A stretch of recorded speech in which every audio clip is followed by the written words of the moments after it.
ವಿಚಾರ ಹಣ ಎಲ್ಲಿಂದ ಬಂತು? ದರ್ಶನ್ ಹಣವನ್ನ ಈ ಕೊಲೆ ಮಾಡಿದ ಸಂದರ್ಭದಲ್ಲಿ ಈ ಬಾಡಿಯನ್ನ ಡಿಸ್ಪೋಸ್ ಮಾಡೋಕೋ ಅಥವಾ ಸಾಕ್ಷಿಗಳಿಗೆ ಕೊಡೋಕೆ ಈ ಹಣವನ್ನು ಇಟ್ಕೊಂಡಿದ್ರು ಎನ್ನುವಂಥದ್ದು ಚಾರ್ಜ್ ಶೀಟ್ ನಲ್ಲಿ ಉಲ್ಲೇಖ ಆಗಿರುವಂತಹ ಅಂಶ.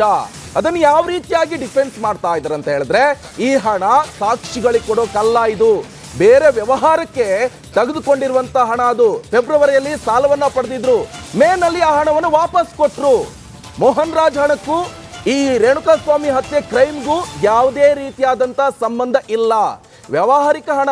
ದರ್ಶನ್ ಒಬ್ಬ ವ್ಯವಹಾರ ಮಾಡ್ತಾರೆ, ಸಿನಿಮಾ ನಟ. ಈ ಸಂದರ್ಭದಲ್ಲಿ ಹಣವನ್ನ ತೆಗೆದುಕೊಳ್ಳೋದು ಕೊಡೋದು ಇದ್ದೇ ಇರುತ್ತೆ. ಆದ್ರೆ ಆ ಹಣವನ್ನ ಈ ರೇಣುಕಾಸ್ವಾಮಿ ಕ್ರೈಮ್ ಕೇಸಲ್ಲಿ ಉಲ್ಲೇಖ ಮಾಡಿದ್ರು.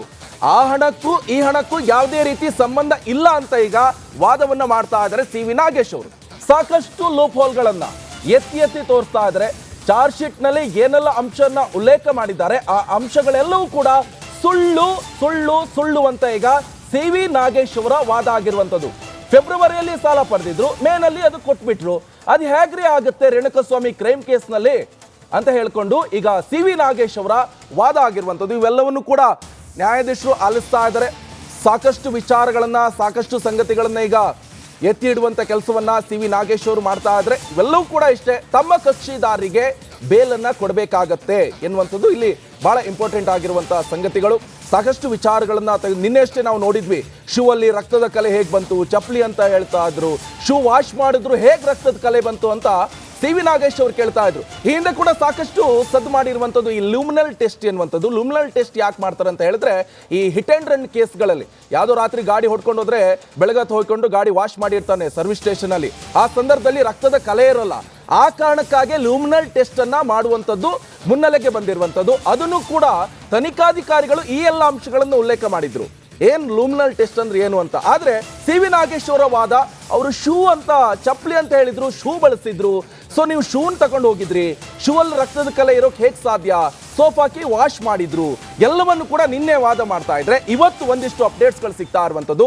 ಒಂದಿಷ್ಟು ವ್ಯವಹಾರಿಕವಾಗಿ ಇಟ್ಕೊಂಡಿರುವಂತಹ ಹಣವನ್ನ ಇವರು ರೇಣುಕಾಸ್ವಾಮಿ ಹತ್ಯೆ ಕ್ರೈಮ್ ಕೇಸ್ ನಲ್ಲಿ ಸೇರಿಸಿದ್ದಾರೆ. ಇದು ಎಷ್ಟು ಮಟ್ಟಿಗೆ ಸರಿ ಅಂತ ನ್ಯಾಯಾಧೀಶರಲ್ಲಿ ಕೇಳ್ತಾ ಇದ್ದಾರೆ ಸಿ ವಿ ನಾಗೇಶ್ ಅವರು. ಒಂದಿಷ್ಟು ಕ್ರೈಮ್ ವಿಚಾರಕ್ಕೆ ಸಂಬಂಧಪಟ್ಟಂತೆ ಮಹತ್ವದ ಇಲ್ಲಿ ವಾದ ಪ್ರತಿವಾದ ನಡೀತಾ ಇರುವಂಥದ್ದು.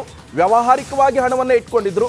ದರ್ಶನ್ ಒಬ್ಬ ಒಳ್ಳೆ ನಟ, ಸೊ ಆತನೇ ಬೇರೆಯವ್ರನ್ನ ಕೂಡ ಬೆಳೆಸ್ಕೊಂಡು ಹೋಗುವಂತ ಸಾಕಷ್ಟು ಮನಸ್ಥಿತಿಯಲ್ಲಿ ಇರುವಂಥದ್ದು. ಆತ ಬಾಡಿಯಲ್ಲಿ ಸಾಕಷ್ಟು ಸ್ಟ್ರಾಂಗ್ ಇದ್ರೆ, ಆದ್ರೆ ಆತನ ಮನಸ್ಥಿತಿ ತುಂಬಾ ಹೂವಿನಂಥದ್ದು ಅಂತೆಲ್ಲ ನಾಗೇಶ್ ಅವರು ನಿನ್ನೆ ವಾದವನ್ನ ಮಾಡಿದ್ರು. ಆ ಹಿನ್ನೆಲೆಯಲ್ಲಿ ಸಾಕಷ್ಟು ವ್ಯವಹಾರ ಕೂಡ ಇರುವಂಥದ್ದು. ಫಾರ್ಮ್ ಹೌಸ್ ಇದೆ, ಬೇರೆ ಬೇರೆ ಬಿಸ್ನೆಸ್ಗಳಿರುತ್ತೆ. ಸೊ ಈ ವಿಚಾರಕ್ಕೆ ಹಣವನ್ನ ಪಡೆದಿದ್ದಾರೆ ಮೋಹನ್ ರಾಜ್ ಅವರಿಂದ. ಆ ಹಣವನ್ನು ಫೆಬ್ರವರಿಯಲ್ಲಿ ಸಾಲದ ಮುಖಾಂತರ ಪಡೆದು ಮೇ ಅಲ್ಲಿ ವಾಪಸ್ ಅದನ್ನ ನೀಡಿದ್ದಾರೆ ಅಷ್ಟೇ. ಆ ಹಣವನ್ನ ಪೊಲೀಸ್ನವರು, ಐವಗಳು ಅಂತ ಹೇಳಿದ್ರೆ ಇನ್ವೆಸ್ಟಿಗೇಷನ್ ಆಫೀಸ್ನವ್ರು ಏನ್ ಮಾಡಿದ್ರು ಅಂತ ಹೇಳಿದ್ರೆ, ಇಲ್ಲಿ ದರ್ಶನ್ ಕೇಸ್ ಅಂತ ಹೇಳಿದ್ರೆ ರೇಣುಕಾಸ್ವಾಮಿ ಕೊಲೆ ಕೇಸ್ ನಲ್ಲಿ ಇದನ್ನ ಉಲ್ಲೇಖ ಮಾಡಿದ್ರು.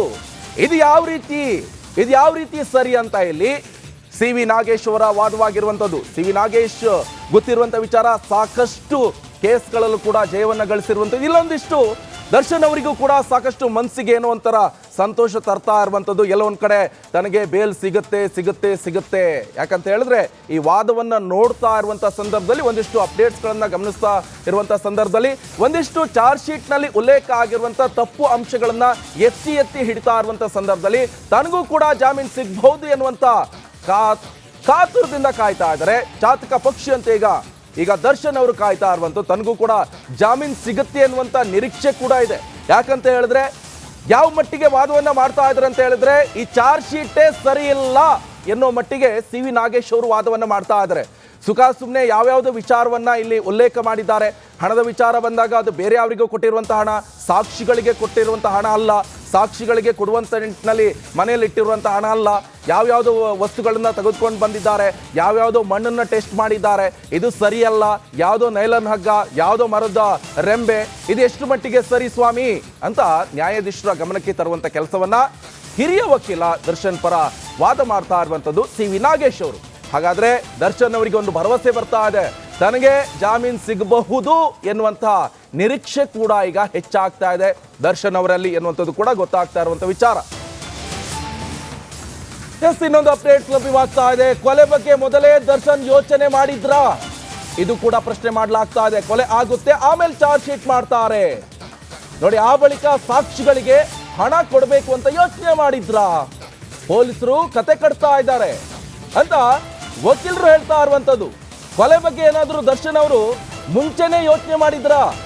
ಕೊಲೆ ಆಗುತ್ತೆ, ಆಮೇಲೆ ಸಾಕ್ಷಿಗಳಿಗೆ ಹಣವನ್ನ ನೀಡಬೇಕು ಎನ್ನುವಂಥದ್ದು ದರ್ಶನ್ನ ಮನಸ್ಸಿನಲ್ಲಿತ್ತ ಅಂತ ಈಗ ಮತ್ತೆ ಪ್ರಶ್ನೆಯನ್ನ ಮಾಡ್ತಾ ಇದ್ದಾರೆ. ನೋಡಿ, ಕೊಲೆ ಬಗ್ಗೆ ಏನಾದರೂ ಯೋಚನೆ ಮಾಡಿದ್ರ ದರ್ಶನ್?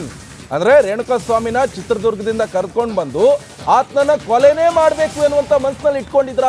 ಹಾಗಾದ್ರೆ ಅದನ್ನು ಪ್ರಶ್ನೆ ಮಾಡ್ತಾ ಇದ್ದಾರೆ. ಇನ್ನೊಂದು, ಕೊಲೆ ಆದ ನಂತರ ಸಾಕ್ಷಿಗಳಿಗೆ ಹಣವನ್ನ ಕೊಡಬೇಕು ಎನ್ನುವಂತ ನಿಟ್ಟಿನಲ್ಲಿ ಹಣವನ್ನ ಕಲೆಕ್ಟ್ ಮಾಡಿ ಇಟ್ಕೊಂಡಿದ್ರ? ಹಾಗಾದ್ರೆ ಅದನ್ನು ಕೂಡ ಇಲ್ಲಿ ಉಲ್ಲೇಖ ಮಾಡ್ತಾ ಇದ್ದಾರೆ. ಹೌದಾ ಹಾಗಾದ್ರೆ ಅಂತ ಕ್ವಶನ್ ಕೇಳ್ತಾ ಇದ್ದಾರೆ. ಯಾರಿಗೆ? ತನಿಖಾಧಿಕಾರಿಗಳಿಗೆ. ಒಂದ್ ಕಡೆಯಲ್ಲಿ ದರ್ಶನ್ ಮುಂಚೆನೆ ಯೋಚನೆ ಮಾಡಿದ್ರ ರೇಣುಕಾಸ್ವಾಮಿನ ಹತ್ಯೆ ಮಾಡಬೇಕು ಅಂತ? ಹತ್ಯೆ ಆದ್ಮೇಲೆ ಏನ್ ಮಾಡಬೇಕು? ಸಾಕ್ಷಿಗಳಿಗೆ ಹಣವನ್ನು ಕೊಟ್ಟು ಕೇಸನ್ನ ಕ್ಲೋಸ್ ಮಾಡುವಂತ ಯೋಚನೆ ಮಾಡ್ಕೊಂಡಿದ್ರಾ ಅಂತ ಕೋರ್ಟ್ನಲ್ಲಿ ವಾದವನ್ನ ಮಾಡ್ತಾ ಇದ್ದಾರೆ ದರ್ಶನ್ ಪರ ವಕೀಲ ಸಿ.ವಿ. ನಾಗೇಶ್ ಅವರು. ಕೊಲೆ ಆಗುತ್ತೆ, ಆಮೇಲೆ ಚಾರ್ಜ್ ಶೀಟ್ ಮಾಡ್ತಾರೆ.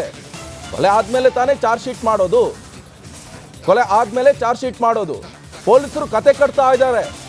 ಈ ಚಾರ್ಜ್ ಶೀಟ್ನಲ್ಲಿ ಬರೆದಿದ್ರಲ್ಲ, ಅದೆಲ್ಲವೂ ಕೂಡ ಸುಳ್ಳು ಅಂಶಗಳನ್ನೇ ಉಲ್ಲೇಖ ಮಾಡಿದ್ದಾರೆ ಎನ್ನುವಂಥದ್ದು ಇಲ್ಲಿ ಸಿ.ವಿ. ನಾಗೇಶ್ ಅವರ ವಾದವಾಗಿರುವಂಥದ್ದು. ಇನ್ನೊಂದು ಅಪ್ಡೇಟ್ಸ್ ಲಭ್ಯವಾಗ್ತಾ ಇದೆ. 2 ಬಾರಿ ವಿಜಯಲಕ್ಷ್ಮಿ ಹೇಳಿಕೆಯನ್ನ ದಾಖಲು ಮಾಡಿಕೊಂಡಿದ್ದಾರೆ ಪೊಲೀಸರು. 18 ಮತ್ತು 19ನೇ ತಾರೀಕು ಹೇಳಿಕೆಯನ್ನ ಇಲ್ಲಿ ದಾಖಲು ಮಾಡಿಕೊಂಡಿದ್ದಾರೆ.